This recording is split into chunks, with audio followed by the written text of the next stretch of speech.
इस वीडियो को पूरा देखने के बाद आप किसी भी बैंकिंग कंपनी को या फिर एनबीएफसी को एनालाइज कर पाओगे इन्वेस्टमेंट पर्पस से। अगर आप किसी भी बैंकिंग कंपनी में या फिर एनबीएफसी में इन्वेस्ट करना चाहते हो और आपको समझना है किस तरीके से आप उसे एनालाइज कर सकते हो, तो ये वीडियो आपके लिए काफ़ी हेल्पफुल होने वाली है। वीडियो में हम डिटेल में सीखने वाले हैं किस तरीके से किसी बैंकिंग कंपनी या फिर एनबीएफसी को एनालाइज किया जाता है। इसके साथ साथ वीडियो के लास्ट में मैं आपके साथ एक चेकलिस्ट भी शेयर करूंगा, जिसके पीडीएफ की लिंक आपको डिस्क्रिप्शन बॉक्स में मिल जाएगी। इस वीडियो को पूरा देखने के बाद आप किसी भी बैंकिंग कंपनी को फ्रीली कॉन्फिडेंस के साथ खुद से एनालाइज कर पाओगे और समझ पाओगे कौन सी बैंकिंग कंपनी आने वाले टाइम में आपको ज़्यादा से ज़्यादा रिटर्न दे सकती है। So without wasting any time चलिए शुरू करते हैं। सबसे पहले हमको ये समझना है कि जिस सेक्टर को हम एनालाइज करने वाले हैं, क्या वो सेक्टर भी आने वाले टाइम में ग्रो करने वाला है। इंडिया की इकोनॉमी आने वाले टाइम में काफ़ी तेज़ी के साथ ग्रो करने वाली है। इंडिया प्रेजेंट टाइम में एक डेवलपिंग कंट्री है और ऐसा माना जा रहा है 2047 तक हम एक डेवलप्ड कंट्री में बदल जाएंगे और वर्ल्ड की तीसरी सबसे बड़ी इकोनॉमी बनेंगे। हिस्ट्री में हमने क्लियरली देखा है, चाहे हम बात करें अमेरिका की या फिर चाइना की, जब ये दोनों कंपनी की इकोनॉमिक ग्रोथ हुई तो सबसे ज़्यादा इससे फ़ायदा मिला बैंकिंग इंडस्ट्री को। और इंडिया में भी वही चीज़ होने वाली है। अगर इंडिया की इकोनॉमी फ्यूचर में ग्रो करती है तो उसका सबसे ज़्यादा बेनिफिट अगर किसी सेक्टर को मिलेगा तो वो है बैंकिंग सेक्टर। इससे अभी तक हमें ये तो क्लियर हो चुका है, जो बैंकिंग सेक्टर है, जो ये इंडस्ट्री है, ये लगातार ग्रो कर रही है और आने वाले टाइम में भी जैसे जैसे हमारी कंट्री की इकोनॉमी ग्रो होगी उसमें जो सबसे बड़ी भूमिका निभाएगा वो है बैंकिंग सेक्टर। लेकिन यहाँ पर आपको सबसे पहले किसी बैंक को एनालाइज करने से पहले ये समझना होगा कि आखिर बैंक्स काम कैसे करते हैं। बाकी बिजनेसेस के कंपेयर में जो बैंक होता है वो बिल्कुल डिफरेंट तरीके से काम करता है। बाकी बिजनेसेस में पहले आप कोई प्रोडक्ट तैयार करते हो, कोई सर्विस तैयार करते हो और उसके बाद लोगों को उसे सेल करते हो और वहाँ से अपना पैसा कमाते हो। लेकिन जब हम बात करते हैं किसी बैंक की, तो वहाँ पर बैंक पहले आपसे या फिर आम पब्लिक से पैसा लेता है, जो कि बैंक के लिए लायबिलिटी होता है, क्योंकि जो भी पैसा पब्लिक से बैंक ने लिया है उसे उस पैसे को इंटरेस्ट के साथ वापस करना है। तो सवाल ये आता है, बैंक के लिए एसेट होता क्या है। बैंक के लिए एसेट है लोन एंड एडवांसेस। इसे हम एक एग्जांपल से समझते हैं। मान लेते हैं एक बैंक है चिरकुट बैंक, जो करंट अकाउंट पर 0%, सेविंग अकाउंट पर 3%, एफडी पर 6% का इंटरेस्ट पब्लिक को देता है, जिससे जो भी उसकी एवरेज बोरोइंग कॉस्ट यानी जिस इंटरेस्ट रेट पर वो पब्लिक को पैसा दे रहा है वो एवरेज निकल कर आता है 4%। अब ये बैंक इसी पैसे को दूसरे लोगों को या फिर अलग अलग बिजनेसेस को लोन की फॉर्म में देता है, चाहे वो होम लोन हो, बिजनेस लोन हो, पर्सनल लोन हो, जिस पर बैंक एवरेज इंटरेस्ट चार्ज करता है 9%, जिसे हम कहेंगे इंटरेस्ट इनकम अर्न्ड। अब इन दो के बीच की डिफरेंस को, यानी जिस रेट पर बैंक ने पब्लिक को पैसा दिया है इंटरेस्ट इनकम अर्न्ड, उसमें से अगर हम इंटरेस्ट इनकम पेड यानी जितना इंटरेस्ट बैंक को पब्लिक को देना है 4%, तो ये डिफरेंस हमारे पास निकल कर आता है 5%। ये होती है बैंक की इनकम, जहाँ से एक्चुअल में बैंक पैसे कमाता है, जिसे हम कहते हैं निम, यानी कि नेट इंटरेस्ट मार्जिन। अब ये नंबर यानी नेट इंटरेस्ट मार्जिन जिस बैंक का जितना बड़ा होगा वो बैंक उतना ही बेहतर माना जाएगा। कुछ बैंक्स की अगर हम बात करें तो एचडीएफसी बैंक का निम है 3.4%, कोटक महिंद्रा बैंक का निम है 5.28%, आईसीआईसीआई बैंक का निम है 4.4%, आईडीएफसी फर्स्ट बैंक का 4.65%, यस बैंक का केवल 2.4%। जब भी कोई बैंक नया होता है या बैंक में खासा इंक्रीज नहीं हो रहा होता है तो बैंक सेविंग अकाउंट एफडी पर ज़्यादा इंटरेस्ट पे करने लगता है, जिससे कस्टमर ऑफ बोरोइंग यानी इंटरेस्ट इनकम पेड बढ़ जाता है और बैंक का जो निम है यानी नेट इंटरेस्ट मार्जिन वो कम हो जाता है, जिससे हमें पता लगता है बैंक पैसा बोरो करने के लिए स्ट्रगल कर रहा है। तो नेट इंटरेस्ट मार्जिन ये पहला पैरामीटर है। जब भी हम किसी भी बैंकिंग कंपनी को एनालाइज कर रहे होते हैं तो पहला पैरामीटर हमारे पास निकल कर आता है नेट इंटरेस्ट मार्जिन। जिस बैंक का नेट इंटरेस्ट मार्जिन जितना ज़्यादा होगा वो हमारे लिए उतना ही बेहतर बैंक माना जाएगा और किसी भी बैंक के लिए ये नंबर 3% से ज़्यादा होना ही चाहिए। आप यहाँ पर देख सकते हो यस बैंक का नेट इंटरेस्ट मार्जिन 2.4% है। ऐसा इसलिए पास्ट में बैंक में कई सारे घोटाले हुए, स्कैम हुए, जिसके चलते मार्केट में बैंक की रेपुटेशन काफ़ी बिगड़ गई। उसे सुधारने के लिए, अपना खासा बढ़ाने के लिए बैंक ने ज़्यादा इंटरेस्ट पर लोगों का पैसा लिया ताकि वह अपनी कासा को इंक्रीज कर सके, और ऐसा हर बैंक करता है। जब भी किसी बैंक के डिपॉजिट्स नहीं बढ़ रहे होते हैं तो वे अपने सेविंग अकाउंट पर, एफडी पर, आरडी पर ज़्यादा इंटरेस्ट लोगों को देने लगते हैं। अब अगर किसी बैंक का नेट इंटरेस्ट मार्जिन अच्छा है तो क्या डायरेक्ट इन्वेस्ट कर दें? तो ऐसा बिल्कुल नहीं है। जब बैंक लोन देता है तो उसे वो रिकवर भी करना होता है, वो भी इंटरेस्ट के साथ। सोचो अगर बैंक अपना लोन ही रिकवर ना कर पाए तो क्या होगा? बैंक जो भी पैसा पब्लिक से लेता है वो उसे वापस भी करना होता है, फिर उसे वो पैसा अपने प्रॉफिट से निकालना होगा और बैंक खुद बैंकरप्ट हो जाएगा। इसीलिए दूसरा पैरामीटर हमारे पास निकल कर आता है एनपीए, नॉन परफॉर्मिंग एसेट। जब भी कोई बैंक किसी कस्टमर से 90 दिनों तक लोन को रिकवर नहीं कर पाता है तो उसे एनपीए, नॉन परफॉर्मिंग एसेट घोषित कर दिया जाता है। फॉर एग्जाम्पल, अगर किसी बैंक ने 100 करोड़ रुपए लोन की फॉर्म में दिया है और वो केवल 95 करोड़ रुपए ही रिकवर कर पाता है तो 5 करोड़ रुपए उस बैंक का एनपीए कहलाएगा, जिसे हम कहते हैं ग्रॉस एनपीए। अब इतनी समझ बैंक को भी होती है, अगर वो 100 करोड़ रुपए लोन की फॉर्म में दे रहे हैं तो पूरा पैसा इंटरेस्ट के साथ रिकवर कर पाना लगभग नामुमकिन है। इसीलिए इस रिस्क को मैनेज करने के लिए बैंक कुछ प्रोविजंस यानी कुछ पैसा अपने पास रखते हैं, और जितना भी पैसा बैंक अपने पास रखता है रिजर्व की फॉर्म में उसे हम कहते हैं प्रोविजंस। और अगर हम ग्रॉस एनपीए में से इन प्रोविजंस को निकाल लेते हैं, अगर बैंक एक्स ने अपने पास 2 करोड़ के रिजर्व्स रखे हैं यानी बैंक का प्रोविजन 2 करोड़ रुपए है, तो बैंक का नेट एनपीए निकल कर आता है 5 करोड़ माइनस 2 करोड़ यानी कि 3 करोड़। अब आपको ऐसा लग सकता है अगर किसी बैंक ने ज़्यादा प्रोविजंस रखे हैं तो वो बेटर बैंक होगा, पर ऐसा बिल्कुल नहीं है। अगर किसी बैंक ने हाई प्रोविजंस रखे हैं, ज़्यादा से ज़्यादा पैसा खुद के पास रखा है, तो उस पैसे पर बैंक को किसी भी प्रकार का इंटरेस्ट नहीं मिल रहा है, जबकि बैंक को कस्टमर को तो 3 से 4% इंटरेस्ट देना ही होता है। तो ऐसे में बैंक उस पैसे पर किसी भी प्रकार का इंटरेस्ट नहीं कमा पाता और उसे अपने प्रॉफिट में से वो इंटरेस्ट पब्लिक को देना होगा, जिससे आगे चलकर बैंक में कई सारी परेशानियां हो सकती हैं।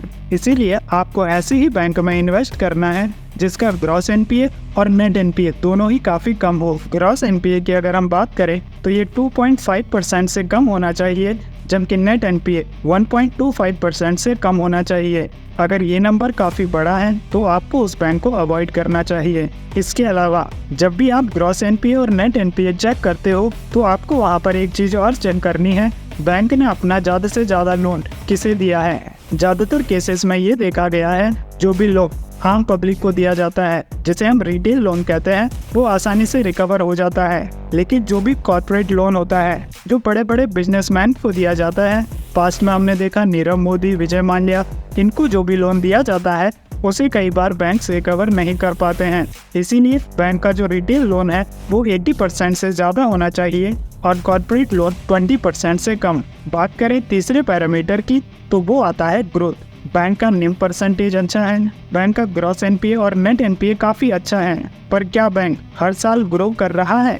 इसके लिए आपको चेक करना होगा बैंक का रेवेन्यू और बैंक का प्रॉफिट। अब अगर आप चाहते हो जो पैसा आपने बैंक में इन्वेस्ट किया है वो हर साल 20% से ग्रो करे, तो बैंक की जो सेल्स ग्रोथ है यानी जो बैंक का रेवेन्यू है वो भी एटलीस्ट 20% से ग्रो करना चाहिए, जिसे आप डायरेक्ट बैंक की सेल्स को देखकर चेक कर सकते हो। अगर बैंक का रेवेन्यू हर 5 साल में डबल हो रहा है और जो बैंक का प्रॉफिट है वो भी हर 5 साल में डबल हो रहा है तो इसे हम अच्छी ग्रोथ मान सकते हैं। अब ग्रोथ चेक करते वक्त आपके साथ धोखा भी हो सकता है।